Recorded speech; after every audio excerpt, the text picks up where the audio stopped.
Hoy vamos a hablar de uno de los personajes argentinos más polémicos de mitad de siglo en adelante. Fue uno de los máximos exponentes del antiperonismo y protagonizó uno de los últimos duelos con arma de fuego. Bienvenidos al Manicomio, un podcast donde hablaremos de historia y de otros sucesos donde la gente pierde la cordura. Un 3 de noviembre de 1906, en la casa de su abuela materna, ubicada en el barrio de Balvanera, nacía Isaac Rojas. Hijo de Doroteo Rojas, farmacéutico y santiagueño, y de Carlina Madariaga, correntina, ambos mestizos. Isaac pasó una infancia hasta los 9 años normal para todos los niños de la época. Desde temprana edad sabía que su futuro estaba en el mar, ya que uno de sus primos, de estrecha relación, era marino. Este le hablaba de la escuela naval y las tareas que realizaba. Isaac lo escuchaba atentamente. Pero cuando realmente se confirmó sus sentimientos por el mar y la marina, fue en el año 1915, cuando su padre los llevó a él y a su hermano mayor a conocer el acorazado Rivadavia, que recién llegaba desde los Estados Unidos. El rugir del motor confirmó lo que de niño sentía, ser marino naval. Pero ese año su padre, con una enfermedad sin cura, decide cerrar las 2 farmacias que tenía, una en el barrio sur y otra en el centro. Por deseo de su padre, volvieron a la Banda, Santiago del Estero, donde abriría una nueva farmacia para sostener la familia. Ya recostado, en sus últimas palabras, el padre los hace llamar junto con su hermano y les dice una frase que los marcaría para siempre: que siempre sean hermanos y nunca abandonen a su madre.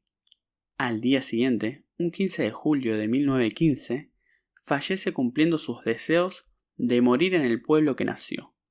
En la Banda se quedan un tiempo más, hasta que su madre decide cerrar la farmacia y volver a Buenos Aires, a la casa de su abuela, la casa que vio nacer a Isaac Rojas. Al volver, terminó su primaria en el hoy Colegio Mariano Acosta, ubicado en la calle Urquiza y Moreno, una escuela impulsada por la presidencia de Sarmiento en 1874. Luego, su secundaria la realizó en el Colegio Mariano Moreno, ubicado en Rivadavia y Sánchez de Bustamante. En ambos colegios recuerda a sus maestros, que según él ayudaron a forjar su educación. Pero donde más la forjó fue en aquella casa matriarcal que pasó su infancia y adolescencia, donde quienes ocuparon ese espacio que dejó vacío su padre fueron su abuela y su madre. Un hogar humilde, donde mientras cursa el último año de secundaria, empieza a estudiar para el ingreso al colegio naval. Su madre no podía costearle un profesor o una academia, pero eso no impidió que él aprendiera el temario y con creces aprobara el curso de ingreso. En la escuela naval demostraría grandes capacidades, donde su segundo año lo terminaría como mejor segundo promedio. Dentro de la misma, siguió siendo un cadete aplicado y estudioso, hasta su egreso, donde paradójicamente su destino como guardia marina, el primer grado para oficiales, sería ese acorazado que vio cuando niño, el acorazado Rivadavia. Su carrera dentro de la marina transcurrió con normalidad, junto a ascensos y experiencias que pudo aprovechar, gracias a variados destinos al mando de diferentes naves. Uno de esos destinos, en 1938, fue Gran Bretaña, donde se fabricaban los torpedos tipo Buenos Aires. Allí vivió varias situaciones, como por ejemplo, en un viaje de Holanda a Berlín, fueron vigilados disimuladamente por un alemán, que al llegar a la capital los saludó amablemente en castellano y les advirtió que no se manifiesten en relación a la política. En Alemania, por su nombre, muchos creían que él era judío. Por este motivo, lo llamaban Francisco Rojas. Dentro de esa estadía en Alemania, la esposa sufrió agravios por parte de mujeres alemanas, ya que ella se maquillaba y parecía francesa. En sus últimos meses en Gran Bretaña, ya se preveía el inicio de la guerra. El ejército antiaéreo realizaba ejercicios todos los días, y Gran Bretaña dispuso de una defensiva militar. Al finalizar la fabricación de los torpedos, por recomendación, se alejaron rápidamente de Europa. Ya en Argentina, con los torpedos a salvo, la Segunda Guerra no se hizo esperar. Pasaron los años, Rojas ascendió y ocupó puestos de responsabilidad, hasta que en 1949 aprobó los estudios para ascender a capitán.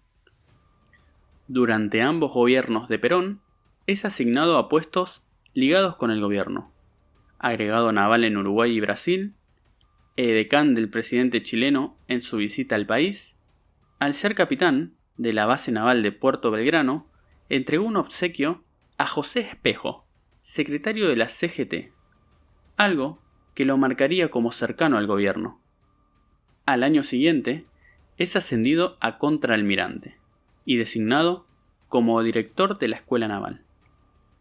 Pero en 1955, un hecho cambiaría al país y la vida de Rojas: el bombardeo de la Plaza de Mayo, lo cual el objetivo era derrocar al gobierno. De este suceso no participa activamente, pero dentro de la Escuela Naval comienza a construirse la conspiración y los planes de hostigamientos para derrocar al gobierno, hasta que en septiembre del 55, con un previo aviso a la población de evacuar la zona, la Marina ataca a los tanques de YPF en Mar del Plata, dañando 9 de los 11 tanques, también hogares y algunos civiles que apoyaban al gobierno. Este bombardeo surgió su efecto, y al día siguiente, el 20 de septiembre de 1955, Juan Domingo Perón renuncia y se exilia. El 23 de septiembre, luego de reuniones donde Rojas estuvo presente, comienza la Revolución Libertadora, con el general Eduardo Lonardi como presidente y el contraalmirante Isaac Rojas como vice.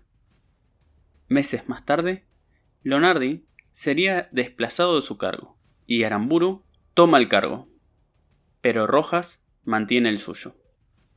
Durante la Revolución Libertadora fue un acérrimo antiperonista. Prohibió las palabras Perón, peronismo y justicialismo. Según fuentes, participó del fusilamiento de José León Suárez. Aplicó una ley marcial que duraría varios años. También se intervendrían universidades, la CGT y varios otros organismos. Durante la Revolución, también se realizaban investigaciones pluviales postergadas. Mediante esto se construye infraestructura, las cuales se le atribuyen a Rojas, que también impulsó proyectos de gasoductos, puentes y líneas férreas, entre otras cosas. Al terminar el gobierno de facto, se celebran las elecciones que gana Arturo Frondizi. Luego de esto, Rojas se retira del ejército como almirante, pero su actividad no sería pasiva. En 1959 se batiría a duelo con arma de fuego contra el diputado Roberto Galeano, uno de los últimos que ocurriría en el país. Esto ocurrió porque Galeano lo acusaría de lacayo de Perón y su esposa, después de que Rojas trataría a Frondizi como marioneta de Perón. Rojas lo sintió como un agravio lo dicho por Galeano y le mandó los padrinos, porque a Rojas se le podría tratar de muchas cosas, pero nunca de peronista. Galeano aceptó el duelo, ya que ambos eran calentones. Luego de reuniones, pactaron el duelo para el 4 de julio de 1959, en una quinta de Pilar. Sería realizado a la francesa. Se pondrían espalda con espalda y caminarían 15 pasos cada uno. Pactaron 4 tiros, 2 por lado. Llega el día 10 de la mañana, la policía provincial no llega para evitar el duelo. Pero quienes sí llegaron puntuales fue la prensa, que documentó lo sucedido. La tensión empieza a crecer. Los padrinos dan la orden. Ambos duelistas dan el primer paso y continúan con los otros 14. La tensión empieza a crecer en el ambiente. Llegan al paso 15 y ambos se dan vuelta. Suenan los disparos. El de Rojas apenas le roza la cabeza a Galeano.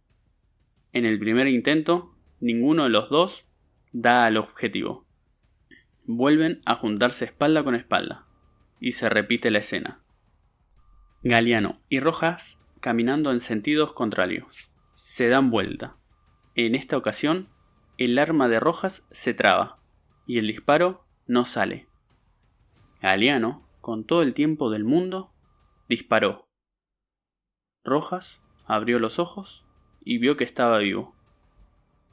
Después de esto, se acercan los padrinos para que se reconcilien. Rojas se negó rotundamente. Improvisaron una reunión entre padrinos. Llegaron al acuerdo de realizar un tiro más por lado. La sangre se vuelve a helar entre los presentes. Espalda con espalda y 15 pasos. Se dan vuelta. El primero en disparar es Rojas. El tiro pasa cerca de la oreja de Galeano, que aún no realizó su tiro. Nuevamente, con todo el tiempo del mundo, dispara hacia el cielo y procede a agredir verbalmente a Rojas en relación de su altura y color de piel. Tanto se envalentonó que lo tuvieron que detener para que no lo hiciera también físicamente. Después de esto, en un improvisado tribunal de honor, se le quita a Galeano su título de caballero. Luego, en 1963, en un fallido golpe a José María Guido, sería apresado por su apoyo a los colorados, pero pronto saldría. En el año 66, sufriría un atentado en la puerta de su casa ubicado en la calle Austria. Una bomba explotaría frente a su puerta, pero este hecho no surgió efecto contra él, solo dañó algunos vidrios en las casas vecinas. Luego de esto, igualmente siguió activo. Su ideología y choque contra el peronismo no disipó, hasta el año que asume Carlos Menem. Ya a sus 84 años, en un gesto de unión, se reúne con el presidente. En el año 91, primero fallece su mujer, y 2 años después, fallece Isaac Francisco Rojas. Una personalidad muy controversial en la política y el ejército argentino. Generó mucho desprecio del lado peronista y dentro de la milicia muchos lo apreciaban y otros no tanto. El deseo de Rojas era que sus cenizas fueran arrojadas donde fue el hundimiento del Lara Belgrano, y fue cumplido. Hoy sus restos descansan donde él relataba que pertenecía, en el mar. Gracias por escuchar Manicomio a cielo abierto. Si te interesa la historia y los sucesos que la marcaron, te espero en el próximo episodio.